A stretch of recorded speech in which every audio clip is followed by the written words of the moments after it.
আমি তৃণমূল কংগ্রেসের এমপি ছিলাম, আমাকে বিধানসভায় দাঁড় করিয়ে মন্ত্রী করেছে। আমার কাছ থেকে কেউ পদ কেড়ে নেয়নি। আমি ছুঁড়ে ফেলে দিয়ে এসেছি আমার মন্ত্রিত্ব, বিধায়কের পদ এবং এইচডিএ চেয়ারম্যান সহ যা যা পদ তৃণমূল আমাকে দিয়েছিল। কেন দিয়ে এসেছি? তার প্রধান কারণ হলো মমতা ব্যানার্জির তোষণের রাজনীতি, বিভাজনের রাজনীতি। এই দেখছেন না, রামনবমী আসবে, কোন অন্য ধর্মের লোক বলছে না, অন্য ধর্মের লোক বলছে না যে রামনবমীতে অশান্তি হবে। এই ভদ্র মহিলা সব জায়গায় ঘুরে ঘুরে বলছে রামনবমী আসবে, 17 তারিখ ভোটের আগে দাঙ্গা করবে। এই লোকটা আপনার গোটা পশ্চিমবঙ্গে বিভাজনের রাজনীতি করেন, তাই তার সঙ্গ আমি ছেড়েছি। এবং সাথে সাথে 11 সালের আগে বলতো আমার কোনো পরিবার নেই, আমার পরিবার আপনারা জনগণ। মা যতদিন জীবিত আছেন মায়ের সেবা করি, মা চলে যাওয়ার পরে পশ্চিম বাংলার জনগণই হলো আমার পরিবার। এটা মাননীয়া পিসিমণির কথা ছিল 11-র আগে।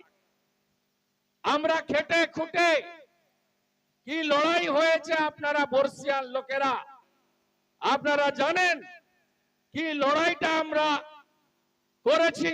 এই জেলা থেকেই তৎকালীন বামফ্রন্টের 235, আমরা 30, 2009 সালে 5ই জানুয়ারি ফিরোজা বিবিকে উপনির্বাচনে জিতিয়ে আমরা এই দম্ভ আগের সরকারের ভেঙে দিয়েছিলাম।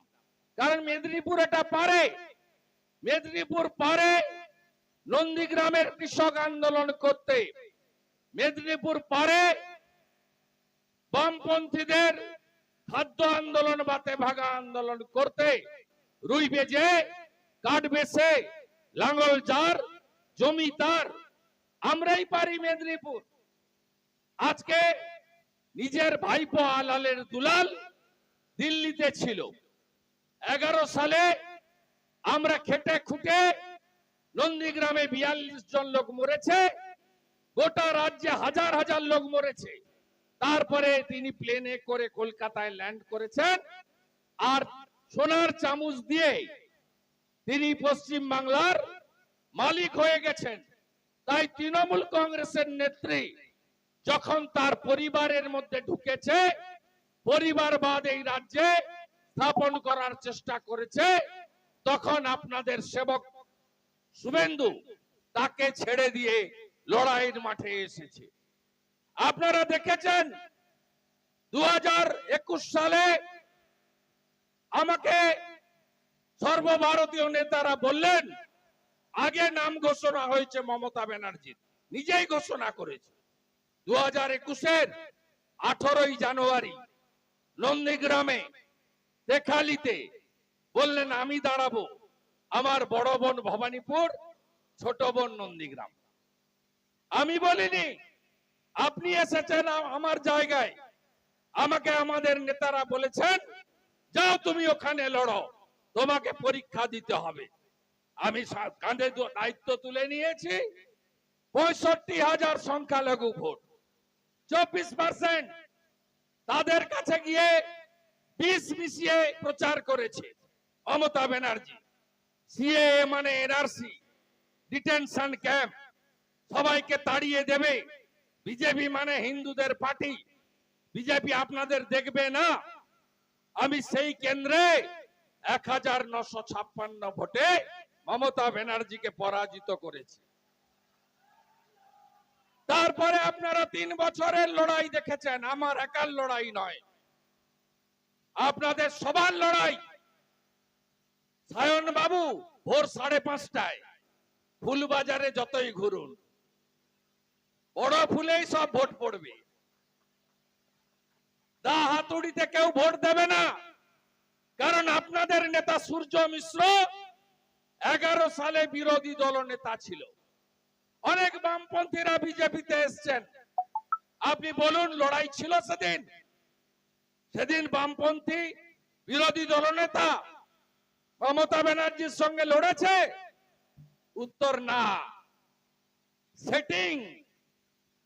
মীনাক্ষী আর সায়নরা চিৎকার করে চোর ধরো জেল ভরো, আর মীনাক্ষীর জেঠা সীতারাম ইয়েচুরি কয়লা ভাইপোর সঙ্গে মুম্বাইতে, বাঙ্গালোরে, দিল্লিতে মিটিং সিটিং ফিটিং ইটিং করেন, তাই তো? তাই একমাত্র ভারতীয় জনতা পার্টি নরেন্দ্র মোদীজির লড়াই, না খাউঙ্গা না খানে দুঙ্গা, এই লড়াইতে আমরা লড়েছিলাম বলে চাকরি চোরেরা জেলে গেছে। 150 কেজি ওজনের মোটা পার্থ, তার হাঁটুর বয়সী মেয়ে অর্পিতা 51 কোটি টাকা সহ ধরা পড়ে জেলের ভিতরে চলে গেছে। মহাসচিব তৃণমূলের মমতা ব্যানার্জির ডান হাত। তারপরে আরেকটা মোটা 130 কেজি ওজন, নাম তার কেষ্ট বেটা। ভোট এলেই বলে চড়াম চড়াম ঢাকের আওয়াজ, গুড় বাতাসা, সেও এখন সকন্যা জেলের মধ্যে তিহারে গড়াগড়ি খাচ্ছে। আরো অনেক চোর ভিতরে গেছে।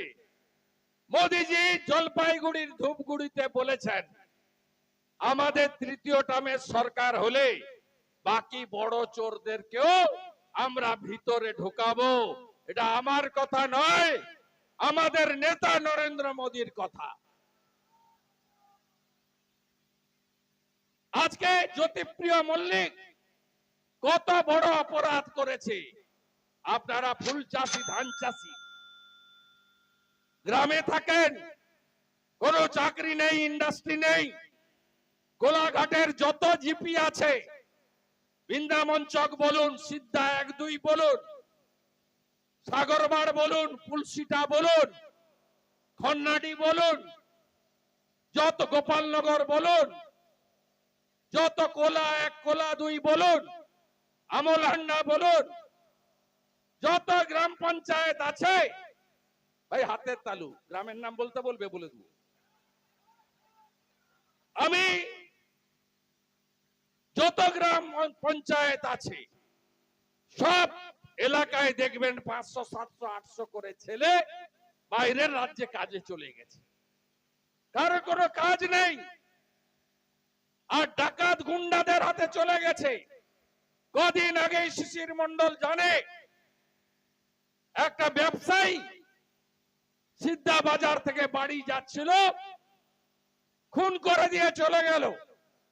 একজন মাতৃসমা, একজন মহিলা প্রায় 70-এর কাছাকাছি, ভোরবেলা বাজার করতে এসেছে 7টায় সকালে, তাকে তুলে নিয়ে গিয়ে এই কোলাঘাট ব্রিজ থেকে হাতের সোনা, গলার চেন কাড়িয়ে নিয়ে চলে যাচ্ছে। কি অবস্থা আজকে করেছে এরা। এখানে হাফ মন্ত্রী আছে, এই হাফ মন্ত্রী একটা কাজও জীবনে করতে পারেনি। যতগুলো বিদ্যালয় দেখছেন, আমি যখন এমপি এইচডি এর চেয়ারম্যান ছিলাম, উন্নয়নের কাজ হয়েছে। একটা হল বানিয়েছি, আলোকিত করেছি বাজারগুলোকে। পুলসিটাতে প্রভাত বাবু মারা গেছেন, তার আই হসপিটাল থেকে শুরু করে এই এলাকার নন্দাই গাজন থেকে পাইকবাড় যতটুকু কাজ হয়েছে আমাদের সময় বা আমার নেতৃত্বে হয়েছে।